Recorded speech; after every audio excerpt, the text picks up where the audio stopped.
and I just happened to be in the right place at the right time to walk up on the holy grail of all Fast and Furious parts.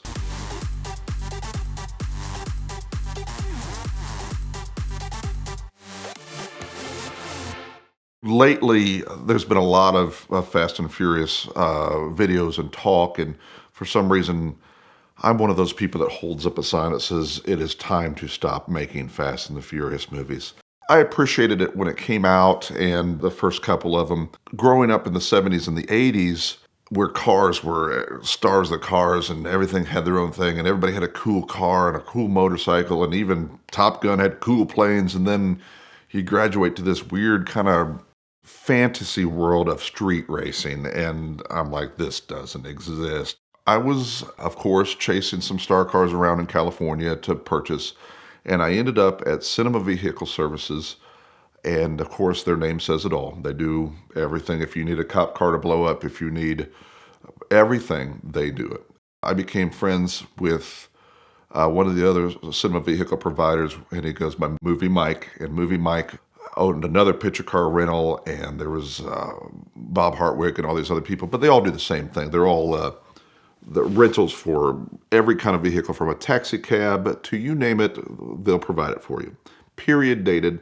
And of course, if we're a company that puts license plates on the back of these things, we all want to be together. For some reason, Ray Clear gave me the keys to a golf cart one day on his property where all of these cars, for as far as the eye could see, from prison buses to military stuff to taxi cabs and police cars were. It was at the same time that the Starsky and Hutch movie came out. So for some reason, I was on the hunt for the Torinos for the Starsky and Hutch movie. And they had been jumped and they were a mess. And they had this off-road suspension on them because they were to be reused. We come into this bullpen where they have doubles. So if you have a Yugo that was on fire, you have the other Yugo that has not yet been on fire. And you can, say the before and after or whatever else.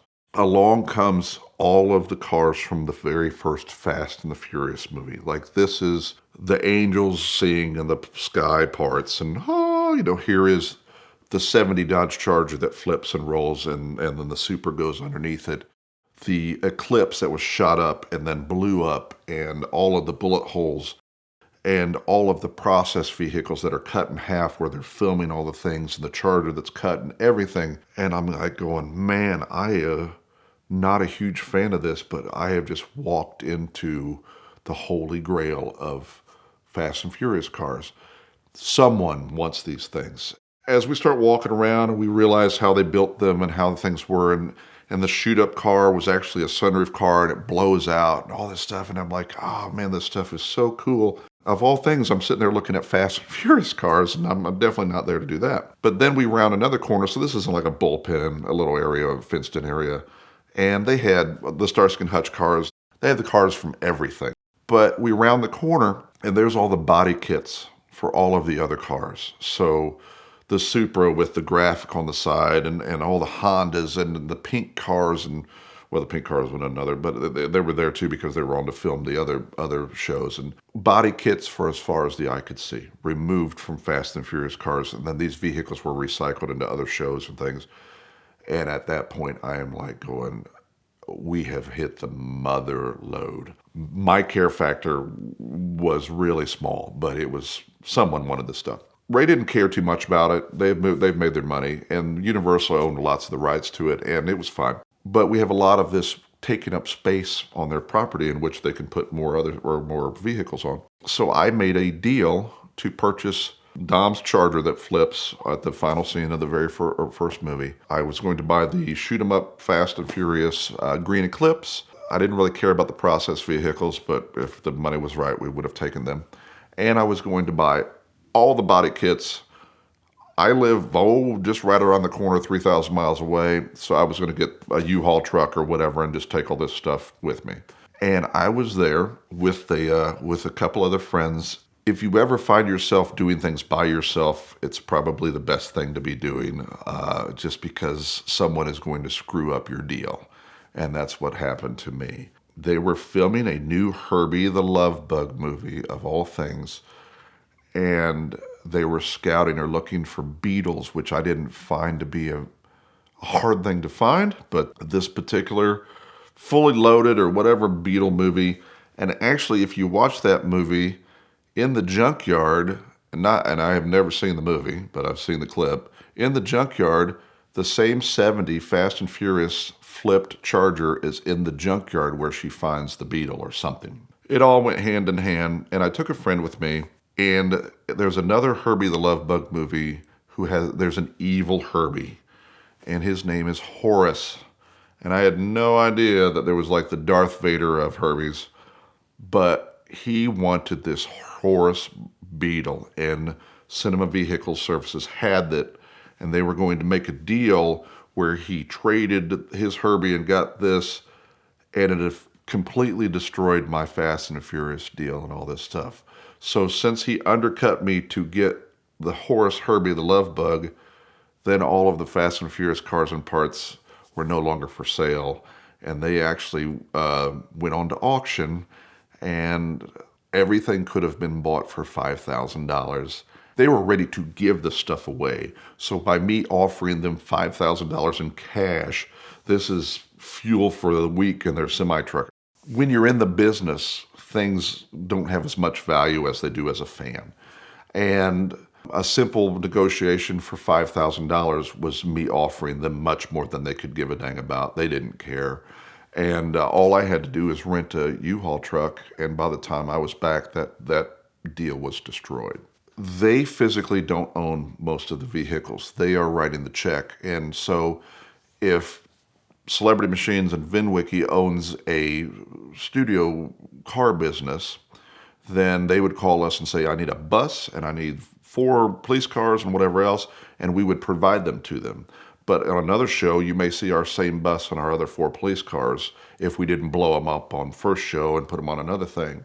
So when I came across all the Fast and Furious cars, all these things we're doing at that point was taking up space, and they didn't care. And not only had the studio made enough money and ridiculous money off the show, but the Picture Vehicle Services also made their money too. So right now they're just taking up space. And for me to offer them money for these things, they're like, I hope more guys like this show up, because, as a collector or a fan of the show or even a fan of whatever they end up in, they're like, this is the holy grail car. But to the production company, they could give a damn. You openly are not going to knock on the door and say, hey, I'd like to purchase. You have to have an in. The Supernatural television series that's been on forever, there are a lot of replicas of that Impala, but real ones are very few and far to find because they are built by a specific person and they do not let them go. The more custom the vehicle is, the less likely it is to get into private use or private hands. So back when the final 17 General Lees from the Dukes of Hazzard were released, those cars had sat with their windows down outside since 1984, and they were picked up in the early 90s and 91. So they had no desire to let them go, just because if you decide to rob a bank in the car, you're in the most famous car in the world, but then of course the studio looks bad and everybody looks bad. There are a lot of people that believe, if Paul Walker can jump his car, why can't I jump my Paul Walker car? So there are so many risks, and that's why a lot of them are crushed or destroyed. The Super Pursuit mode car from Knight Rider that had all the wings and things that came out, that car had a wrecking ball dropped on the top of it to make sure that when they would, over the course of the 7 seasons of the Dukes of Hazzard, they destroyed 321 Chargers to play 1 General Lee. But all of them, they're like, oh, well, there's got to be a General Lee junkyard out there somewhere. So what they would do is the minute they would get them to the junkyard, they would cut the roof off and take the flag off the car, and then they would take both the doors off. Therefore, they would not be able to be identified as a General Lee anymore. But then, Bob, who's a huge fan of the show, can also put it back together as he found it in the General Lee junkyard and then go jump the creek with him and kill himself. So there are tons of liabilities. It's never who you are, it's who you know. And I just happened to be in the right place at the right time to walk up on the holy grail of all Fast and Furious parts, and I had no desire to find it. And all of these vehicles still have titles. Even if you didn't receive a title with it, you could have done mechanics lien paperwork on it or whatever. I have a friend named Martin who found all of the original Christines from the movie Christine. And of course, they were in various conditions. One had been ran over by bulldozer, and one of them didn't set on fire, and this, that, and other. But there's an amazing story of how he put some, or at least one of them back together, and it's now in the Peterson.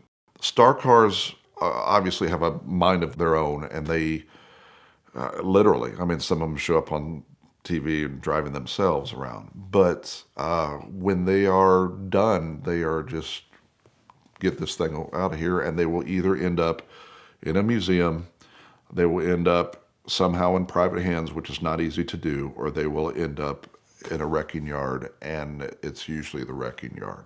The Flip Charger brought about $45,000 or $50,000 at auction recently. The blow up, shoot 'em up Eclipse is now in a Star Car museum in Vegas, and this is why I hate Herbie the Love Bug. We are living in some strange economic times, and Premier is here to help you use those circumstances to buy your dream car. They have a simple lease program that makes it easier than ever to buy your dream car. They do financing for vintage and exotic cars. I've used them in the past, and I absolutely love Mitch and his team over there. So be sure to contact them before you go shopping to understand and get pre-approved for whatever your buying power is. That way you can go to the dealers, go to the private sellers, and make a very qualified but perhaps a little bit insulting offer.